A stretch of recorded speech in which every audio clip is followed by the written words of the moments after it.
शुएब साहब, उमर अयूब साहब के मुताबिक जो बानिए PTI हैं वो 9 मई की CCTV फुटेजेस के लिए केस करने जा रहे हैं, तो ये केस कहाँ होगा, फरीक किसको बनाया जाएगा, वीडियोस किससे मांगी जा रही हैं, क्या हो रहा है ये? देखिए, किसी को भी जो वीडियोस जिनके पास होंगी उन्हीं से मांगी जाएगी, नज़ारे थ्रू मिनिस्ट्री ऑफ डिफेंस होगी। और आपको याद है, और ये जो 9 मई के हवाले से जो खान साहब ने भी जो बात की थी ना, देखें उसके उन्होंने कहा था 9 मई के 2 सेगमेंट हैं। पहले सेगमेंट में मिनिस्ट्री ऑफ डिफेंस होगा केस में फरीक, मिनिस्ट्री ऑफ डिफेंस ही फरीक बनता है ना, क्योंकि उसी के नीचे सारे इदारे हैं या एजेंसीज़ हैं और उन्हीं के ज़ेरे कंट्रोल सारी चीज़ें आती हैं। अब हम यहाँ आम तौर पर इस्लामाबाद हाई कोर्ट में भी जो पिटीशन और कहाँ दायर करेंगे ये मुकदमा, ये अभी तक हमारी लीगल कमेटी की मीटिंग नहीं हुई, तो प्रेफरेबली इस्लामाबाद हाई कोर्ट भी हो सकती है और लाहौर हाई कोर्ट भी हो सकती है, सुप्रीम कोर्ट में डायरेक्ट भी जा सकते हैं। आर्टिकल 184(3) में, चूँकि हमारा ऑलरेडी आर्टिकल 184(3) का पिटीशन सुप्रीम कोर्ट में पेंडिंग है जुडिशल कमीशन के लिए।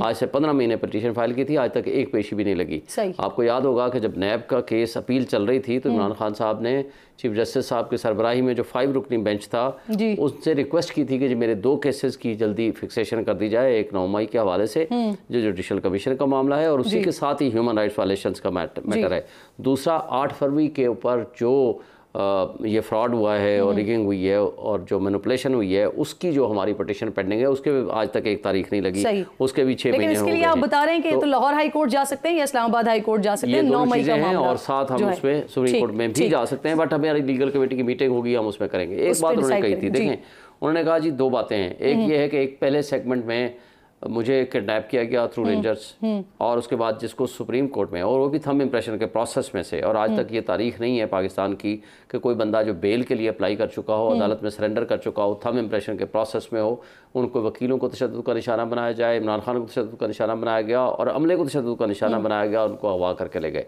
लिहाजा उन्होंने कहा जिसको सुप्रीम कोर्ट ने गैर आइनी और गैर कानूनी डिक्लेयर किया है तो ये एक प्रूव्ड फैक्ट है, उस प्रूव्ड फैक्ट के ऊपर माफ़ी मांगी जाए।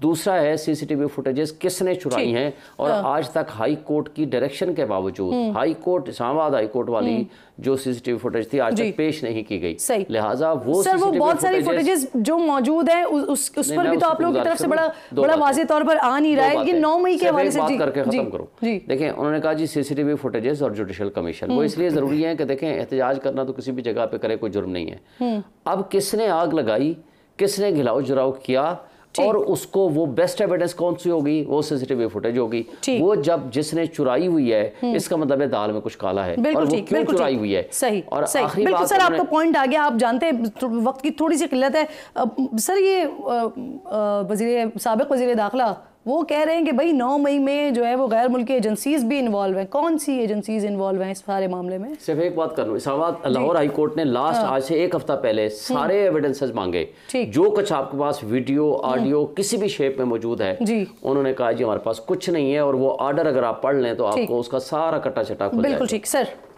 इसमें देखें किसी एक मुल्क को या किसी एक हॉस्टाइल एजेंसी को टारगेट करना या किसी एक इंटेलिजेंस एजेंसी का नाम लेना मैं समझता हूँ बड़ी सेंसिटिव है। नहीं, मुशीर वजीर आजम एक बात कह रहे हैं और जो मुल्क में तबाही मचाए, जो फौज पे हमला करवाए, उसका नाम तो क्या चौक चौराहों पर लिखवा दें सर? बिल्कुल, लेकिन ये बात यह है कि इसको एक देखें ना, मुल्क की साख को भी आपने देखना है, मुल्क की सालमियत को भी देखना है, मुल्क के जो बाहमी ताल्लुकात हैं दीगर मुल्कों के साथ उसको भी देखना है। ये बताएं ना कि इतनी बड़े पैमाने पे एक मुनज़्ज़म कैंपेन के तरीके से उससे दुश्मन मुल्क जो है 9 मई का जो ये सब कुछ करवाए मेरे मुल्क में, उसके लिए क्या ताल्लुकात को देखना तो सर? दुश्मन में और माजत के साथ इनको शायद ये बात अच्छी भी ना लगे, दुश्मन में और इसमें इस जमात में क्या फ़र्क, जिसने 9 मई का वाक़या सानिया कर दिया। दुश्मन एक ही है जिसने ये तमाम तर 9 मई भारत से हुआ। नहीं, भारत से इन्वॉल्वमेंट, मैं किसी मुल्क का नाम अफगानिस्तान से इन्वॉल्वमेंट है, उनको छोड़ा भी तो गया था। TTP का आपको याद होगा, वहां से इन्वॉल्वमेंट लोगों को किस तरह छोड़ा गया, उनको री-इंटीग्रेट करने की पॉलिसी के नाम पे उनको जेलों से बाहर निकाल के छोड़ा गया, और जिस तरह इस मुल्क के साथ अफगानिस्तान की एजेंसीज मुलव्विस थी। मैं देखें आपको ये सेंसिटिव इंफॉर्मेशन है, मैं जिम्मेदार शख्स हूँ और मैं बिल्कुल किसी एक मुल्क को पिन पॉइंट करके नहीं कहूँगा, लेकिन एजेंसीज जो बाहर की हॉस्टाइल एजेंसीज हैं वो इस जमात की सपोर्ट। सर ये गवर्नर सिंध के हवाले से तब्दीली करने जा रहे हैं आप लोग, क्या वो बशीर मेमन साहब के नाम पर इत्तेफाक हो गया है, पीपल्स पार्टी को मना लिया है, क्या हो रहा है? नहीं, अभी अंडर कंसिडरेशन है, मामला चल रहे हैं, क्योंकि इसमें देखिए 2-3 फैक्टर्स हैं। एक तो पीपल्स पार्टी है, फिर हमारी इत्तेहादी जो दूसरी जमात है MQM है, तो इन दोनों को ऑन बोर्ड लेना और इनका आपस में भी आपको पता है कि इनका आपस में भी थोड़ा खींचातानी चलती रहती है, तमाम तर मामला चलते हैं, तो अंडर डिस्कशन है और जल्द ही उस पर इंशाल्लाह हो जाएगा। बिल्कुल ठीक है। हफीज साहब, बानी PTI कुछ रोज़ पहले तक अपना मवाजना जो कर रहे थे वो शेख मुजीब से कर रहे थे, लेकिन फिर पिछले कुछ रोज़ में जो कुछ बांग्लादेश में हुआ, आर्मी चीफ ने 2 रोज़ पहले अपने खिताब में कहा कि जो कहते थे कि हमने 2 कौमी नज़रिए को खलीज बंगाल में डुबो दिया है, वो आज कहाँ है? ये पैगाम जो है वो बाहर वालों के लिए था या अंदर वालों के लिए था? मेरा ख्याल है कि हमारे सिपह सलार ये लफ्ज़ मैं इसलिए इस्तेमाल कर रहा हूँ कि ताकि 50 साल को ये जो है ओवरलैप कर जाए। हमारे सिपह सलार को 54 साल इंतज़ार करना पड़ा है, ये जो परसों फिक्रा जनरल आसिम मुनीर साहब ने कहा है, और ये उसका जवाब था इंदिरा गांधी का कि जो उसे 17 या 18 दिसंबर 1971 में दिया था। जी जी। तो मेरे नज़दीक तो खैर बहुत बड़ा वाक़या। और फिर बांग्लादेश के ऊपर देखें, पहले 2-3 बातें तो ये हो जाएं। मैंने आपको बताया ना कि और शुएब साहब ने जो बात बताई है मैं उनको एंडोर्स करता हूँ कि